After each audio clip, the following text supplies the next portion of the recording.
Hi, this is Scott with eTrailer. Today we're going to be taking a look at and installing our Blue Ox Class 3 hitch for 2021 Toyota RAV4.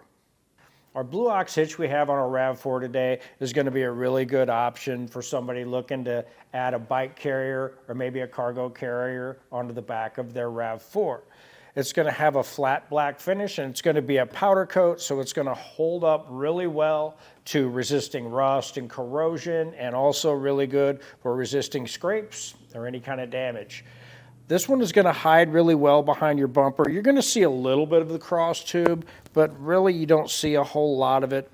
It's not too bad. It's a really nice heavy duty hitch. It's going to have a tongue weight rating of 675 pounds. That's going to be the weight pushing down on the lower of our hitch.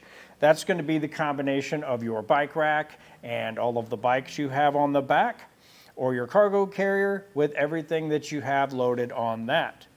It's going to have a gross trailer weight rating of 4,500 pounds, and that is going to be the weight of the trailer and everything you have on that. Now keep in mind, you do want to take a look at your owner's manual and make sure that you're not exceeding the maximum number in there. So the best thing to do is stay with the lowest number between your hitch and your vehicle. As far as our measurements go, from the center of the pinhole out to the edge of the bumper, we're looking at 3.5 inches. And with that number, you're going to be able to figure out if any of your accessories that fold up are going to make contact with the back of your vehicle once you fold them up. As far as from the ground to the top of our hitch, that is going to be 12 inches, and that is going to be the number you take a look at if when you get your accessories, if you have accessories, if you need any rise in the shank of, say, your bike carrier or your cargo carrier, that way you know you have enough clearance. You're going to have a 5/8 pinhole opening, and that's going to secure any of your accessories that you have on. Now keep in mind, it does not come with a pin, so you'll have to pick one up here at eTrailer. Another nice option I like is a locking pin for these. What's nice about those is, say you're out on the bike trail and you're out riding down the trail or something like that. I like to have a lock so that way I can actually lock my accessory on, so while I'm gone away from my vehicle, nobody can take my bike carrier off the back. Now as far as our safety chain loops, it's going to be a heavy duty welded on style, and it's going to accommodate either your S style or your clevis style hooks. So that's going to take care of your safety chains for your trailer.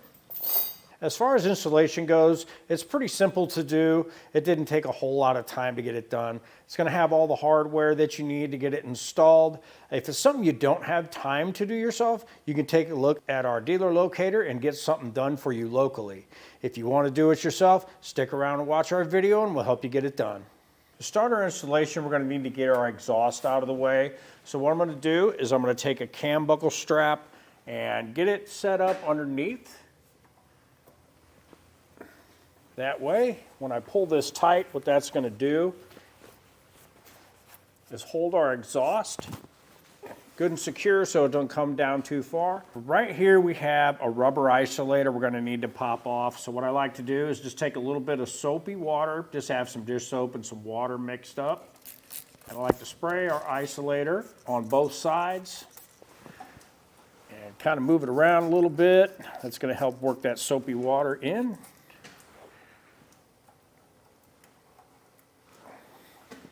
Now once we do that, a couple different ways you can do it. You can use a pry bar, or a lot of times, once you get that soapy water worked in, you can just get it popped off by hand. Now on each side, we're going to have our exhaust hangers in the rear. These are going to be 12mm bolts. We're going to back those out on both sides.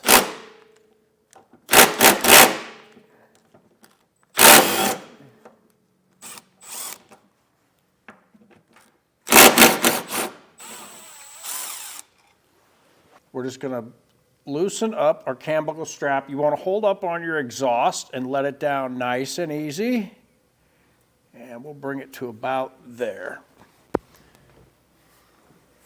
On both sides of our vehicle, we're going to have these little stickers on the outer edge of our frame. These are covering our weld nuts. We need to get those stickers off on both sides. Now, once you get up under it and you get it started, what you can do a lot of times is just peel it right off, or you can scrape it off with anything you have to just get it removed. As far as our hardware goes in the kit, we have our conical washers, and they're going to have teeth on those. We want to take those and put them on our bolt where the teeth are facing the hitch. We'll get our hitch put in place.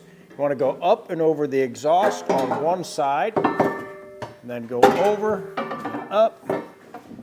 Now we can get our hardware in place. On our passenger side, it is going to be a little tight in between here to get our ratchet or anything like that in place. So what I'm using is a gear wrench, and that's going to make it a little bit easier for me to get in there. Now what I did notice I have to do is run in the hardware as far as I can in order to be able to get my wrench on there. So I just push up on the hitch a little bit and run it in finger tight as far as I can.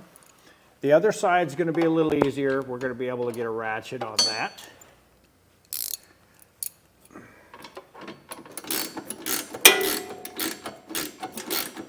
We're going to come back through and torque down all of our hardware to the specifications listed in our instruction manual. This side, we're going to have what is called a crow's foot, and this is going to be a 3/4. You can have a 19. It's basically an extension that goes on our torque wrench, but we're definitely going to have one to get everything torqued down on the passenger side. On our driver's side, we can just use our torque wrench in a socket like normal. If you don't have a torque wrench, you can get one here at eTrailer, or take a look at your local auto parts store and you can rent one there.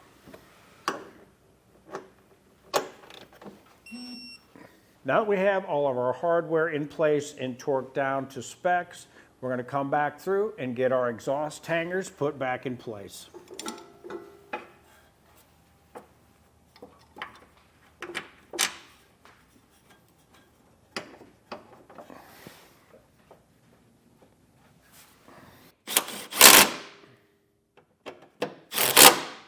Once we go to put our isolator back on, just a quick little trick.